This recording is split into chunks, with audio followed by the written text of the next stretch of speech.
Be seated, please.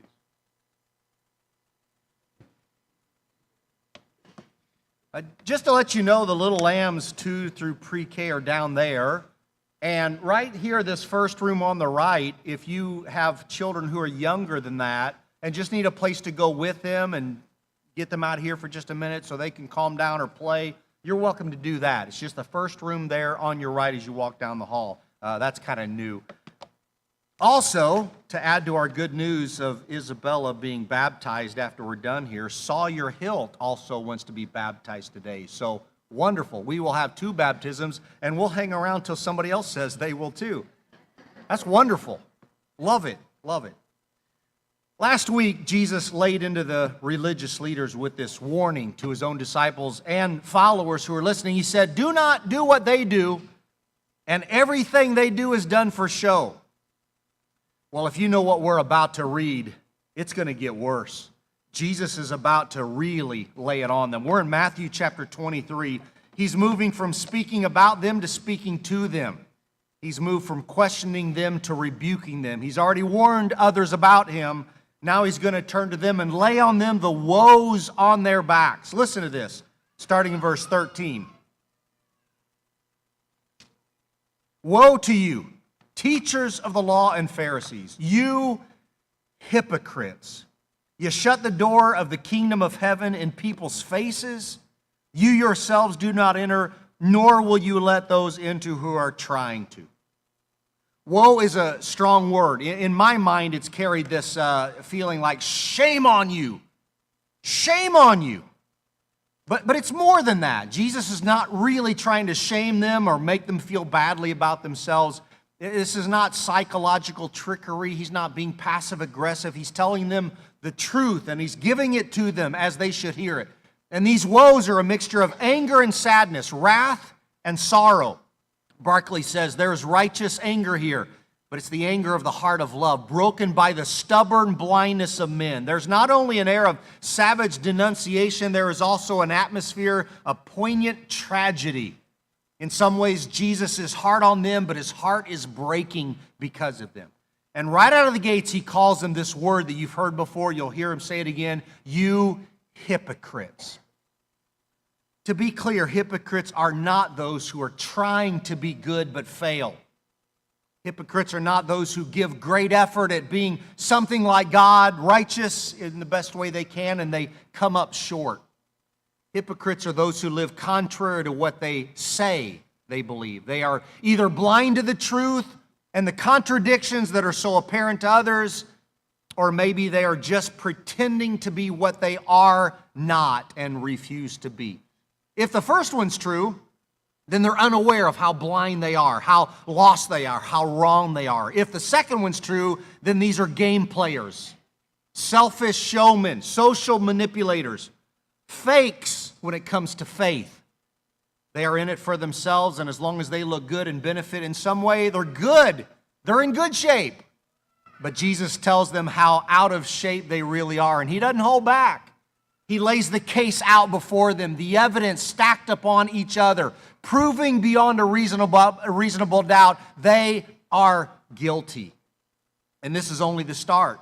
Almost sounds like a minor deal, slamming the door in somebody's face. I mean, that sounds silly and maybe embarrassing. Slamming a door in somebody's face, that's rude, you might say. But this isn't about social etiquette. This is a great offense because this is not a normal door. It's not a common gate. It's the way into the kingdom of heaven. They like to think they're gatekeepers, these religious leaders, showing people the way. Here, enter through the gate, the heavenly gate. But they're not. They're doing opposite of what they say they're doing. They're not helping people, showing them the way into the kingdom. That's not true at all. They're keeping people from entering. They burden them. They oppress them. They hold them down. They keep them from going in. Of course, they're not going to go in. You have to believe in Jesus to enter the kingdom. No, they're not going to go in, and they're not going to let others in if it's up to them.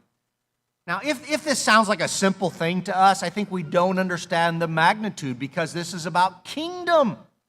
This is life and death. This is salvation. Maybe I've told you before, and maybe you remember it if you're old enough, but it was February 20th, 2003 at the Station.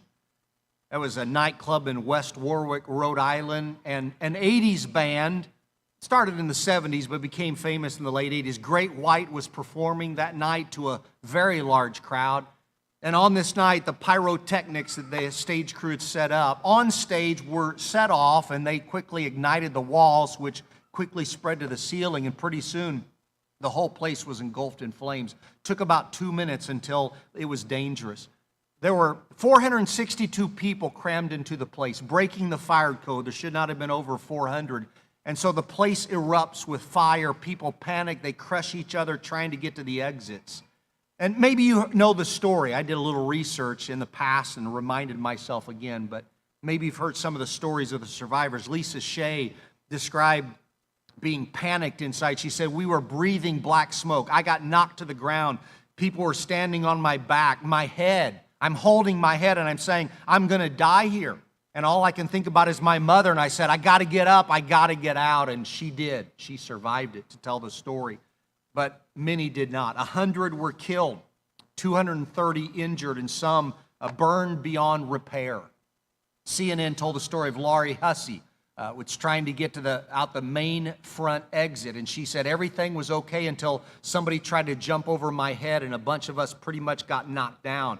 I was halfway out of the building, and then a gentleman was trying to pull his girlfriend and me both out that door because I was on her. And she did make it out. She told the story to the reporter from her hospital bed.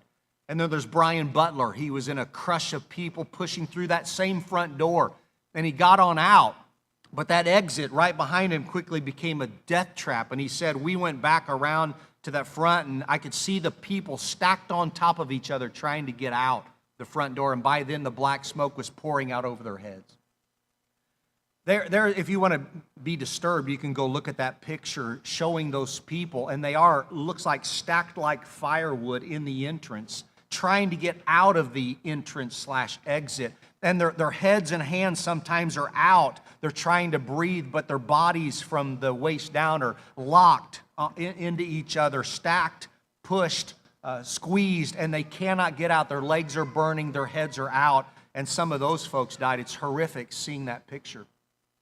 There's another story that emerged after the tragedy, and people were talking, and it makes the worst part of it even worse. Thankfully, right at the beginning, some of the bouncers opened the doors and tried to get people out, but some of the survivors told about one bouncer. The fire is spreading, people are trying to get out, and he is guarding one of the exits, and he tells some of the patrons trying to go out that exit, "You can't use that door, it's reserved for the band." And the Boston Globe included that in a story of theirs, and you can do some research and find out the name. But imagine that. Somebody who is supposed to be controlling the situation and helping the people is preventing some from getting out of a burning building. And I have to wonder how many died because of his actions. These teachers of the law and Pharisees had forgotten what their job was. The kingdom of heaven is a door that's wide open, and all people should come in. But they had blocked the door and shut the door and said, "You're not going this way." No, sir. And their stock and their influence and their honor was rising among the people, and that's what they valued. As long as people thought well of them and they benefited, they were good. Maybe bad enough to refuse to go in, but they barred the door so others could not enter. By the way, you come to verse 14, and you may notice, depends on your translation, that yours is not there. Your verse 14 is missing, and it's not in some of the oldest manuscripts, but it's still an echo of what's said in Mark and Luke about some of these folks going after widows' houses to rob them, and yet dealing with or giving these beautiful, lengthy prayers as if that makes them good. So Jesus says, now we come to verse 15. Keep reading. "Woe to you, teachers of the law and Pharisees, you hypocrites! You travel over land and sea to win a single convert, and when you have succeeded, you make them twice as much a child of hell as you are." Evangelism is good, and any church will tell you they want more people. We want more people to come to know Jesus, but churches like businesses and organizations, can come to the fuzzy and wrong idea that just the numbers matter. The number of people sitting out here, the number of dollars that go into the coffer, that's what matters, but that does not matter. People matter. And it's not that these leaders weren't making converts. They were making converts just fine, going to great lengths to get them. These proselytes or Jewish converts were coming in. The problem was that they were making them into monsters, teaching them to be just like them, even worse. Using their influence to influence, using their encouragement to encourage, but turning them into something that was twice as bad as they were. If evangelism is saving souls, Wiersbe says they're condemning souls. They can't introduce anybody to the great and living God. They're converting them to a system that has no life. Jesus doesn't mince words. Listen to him. You make them out to be twice as much a son of hell as you are. Wow. And again, wow. And there's more. He's not done. Verse 16. Woe to you, blind guides. You say, if anyone swears by the temple, it means nothing, but anyone who swears by the gold of the temple is bound by the oath. You blind fools.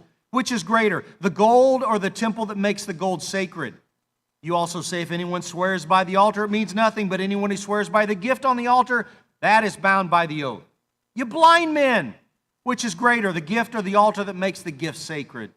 Therefore, anyone who swears by the altar swears by it and by everything on it. And anyone who swears by the temple swears by it and by the one who dwells in it. And anyone who swears by heaven swears by God's throne and by the one who sits on it. They had forgotten what was most important. Maybe you remember, if you've been with us for a while or know the Sermon on the Mount back in chapter 5, Jesus takes on this swearing and taking oaths. And swearing wasn't for us saying a bad word. Whoop! It's bringing some importance to the words I used. I promise you. I pinky swear. No, more like I promise on my mother's grave. I swear to you this is true. It was a game, though. It's like this matters, but this doesn't matter. It was like a child crossing his fingers, putting behind the back and saying, now I can say what I want because it doesn't have to be true. Their words were deceiving people. Their oaths weren't any good. They were manipulating the truth. They must have had this elaborate system of knowing what you could say and what you can't say, of when you can tell the truth and what doesn't matter at all. And the whole purpose of the scheme is to wiggle out of the truth. So their oaths weren't even binding. They could say, no, you missed what I said. I didn't say gold, did I? Did I? I am not bound by that then, since I did not say gold. He goes in more detail here than he does in chapter 5, but I like what he says in chapter 5. Jesus, just let your yes be yes. Just let your no be no. And anything beyond that comes from the evil one, from the devil. See, they were playing the silly games, but found themselves playing Satan's game in his backyard. God does not play games. He takes oaths seriously. He expects you to be a person of your word. Nothing added to your word. Did you notice he keeps calling them blind guides? They couldn't see. They couldn't see what was true in front of their faces. And if you think a guide who can't see is maybe funny or embarrassing, like he's going the wrong way, does anybody want to tell him? It's not funny. These guys are going on the wrong path and taking people with them. They're not delinquent. They're dangerous. Do you know what happens when a guide who doesn't know which direction to go leads a group in that way? Do you know? Just 2 weeks ago, May 7th, in Arkansas on the Buffalo National River, the story was on our news. The Bentonville guide who took this group on this hike, and one of the hikers, a man from Springfield, fell to his death. Turns out the guide wasn't licensed or insured, but was glad to help. And when I say help, I mean hurt. How sad is that? You hire a guide to give you a pleasure walk down a beautiful hiking trail, and he kills you in the process. This isn't funny, what they're doing. These religious leaders are incompetent, but it's more than that. They're playing a deadly game. And before this week is out, at least one will be dead. His name is Jesus, the Son of God. And who knows how many more they will take down with him. These leaders of God had lost their sight of God. These religious leaders weren't religious anymore. These guides don't even know the direction they're going. The wise men had lost their wisdom. The leaders leading the people were leading them off the cliff to their deaths. These oaths were a simple way to see their childishness, their shallowness, their selfishness, their stupidity. They're splitting hairs. And if you think that's not true, watch what he says next. Manipulating words. And when God just wanted them to be honest, just be honest. And one more woe, and then we'll leave the rest till next week, verse 23. Woe to you, teachers of the law and Pharisees, you hypocrites. You give 1/10 of your spices, mint, dill, cumin, but you have neglected the more important matters of the law, justice, mercy, faithfulness. Yeah, you should have practiced the latter without neglecting the former. You blind guide. You strain out a gnat and swallow a camel. Maybe you've heard the old saying, don't sweat the small stuff. And then some said after that, and it's all small stuff. The sentiment is true. Don't focus on the little things that don't matter as much and miss the big things that matter most. Yeah, they were to tithe, give 1/10 of everything they received to give it to the Lord to honor Him. It's great that they were doing this and coming down to the smallest matters. I mean, you should have seen them.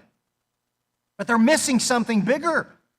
Erdman says Jesus doesn't rebuke them for their excessive zeal. I mean, to be most scrupulous is not a wrong thing in itself, but combine that with indifference to the broadest principles of morality, then it's monstrous and forms the truest badge and proof of insincerity and hypocrisy. Do you see them, the picture he paints? They're at their kitchen table and crouched over it, hunched over it with the littlest seeds and the littlest leaves. All these little spices like a pharmacist with a blade separating these 5 but not the others. 2 piles. This one's for the Lord and all of these are for me. And this one's for the Lord and all of these for me. Every leaf, every seed, every tiny morsel must not be left out of the counting. And doing it well, but oblivious to how they were really living out there, leaving some things undone. You may read that and say, I don't even know how that applies to me, and maybe I'm not sure either, but I think I get what Jesus is saying. Maybe you have already leapt there too. Did you know, to give you an example, that not exactly what Jesus is saying, but did you know that a parent can sit at a desk in the office and go over every detail of the finances to make sure the children get to have clothes and food and an education and fun. And a parent can move over every cent in the mind and make sure on paper and on the calculator it all totals right, figuring and refiguring everything to see if there is enough money truly to make sure this child of mine gets a decent car and has a nice wedding and goes to a great college. But it gets tough and starts hitting home when that same parent at that same desk can make sure everything is perfect for the child, so the future for that child is great. And on any given night, that same child can approach that same parent who is working feverishly, fervently at the desk, making sure it all makes sense for the future. And the child can say words like this, Daddy, just come and play with me.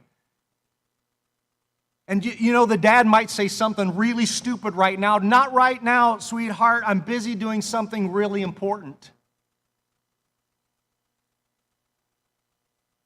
Back in 2012, Lauren Rivel and Huggies did a survey of parents, found their top regrets, and these won't surprise you, like worrying too much about things that did not really matter and not playing with the children more.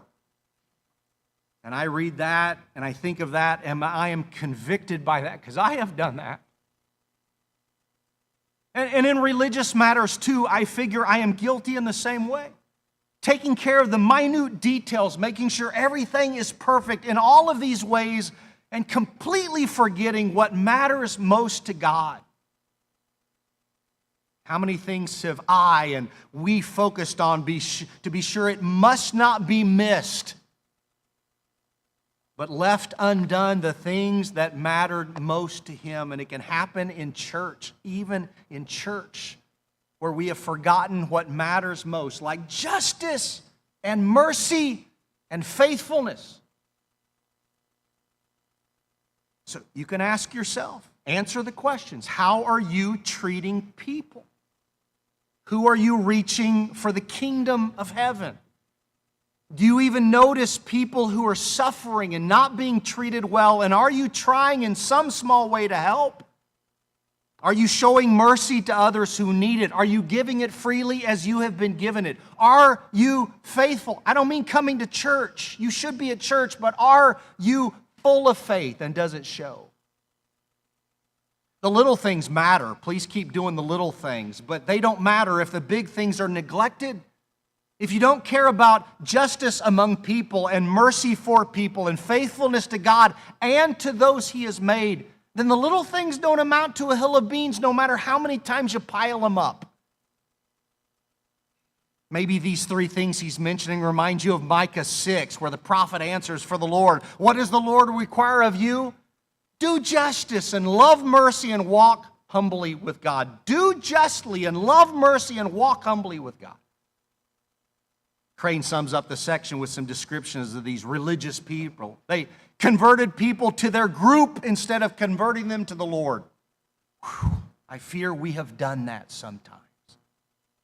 They felt obligated to keep their word only when it was convenient.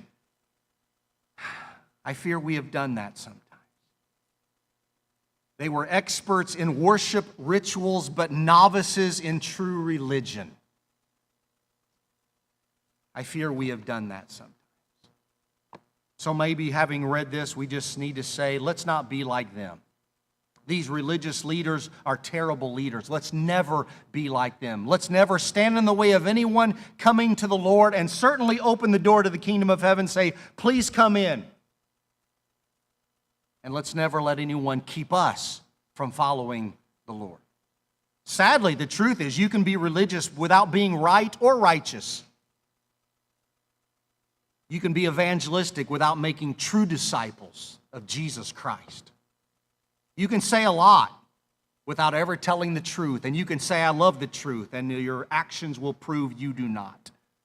And you can focus on the religious requirements, even the smallest details, and still miss the biggest things that God really, really cares about. So let's just decide this morning, on another Sunday morning, let's not be like these people who received the woes. Please, God, don't let us strain out the gnat and at the same time swallow the camel whole. Let's be like Jesus. Let's follow Jesus. And today, maybe you should be like two that are going to do this. If you've never believed in Jesus, if you've never repented of your sins, if you've never been immersed, buried, baptized in the name of Jesus Christ, so your sins can be forgiven and you can receive the gift of the Holy Spirit, you should do that today. Yeah, we should be like Jesus, not like them. Let's stand and sing. Come if you need to.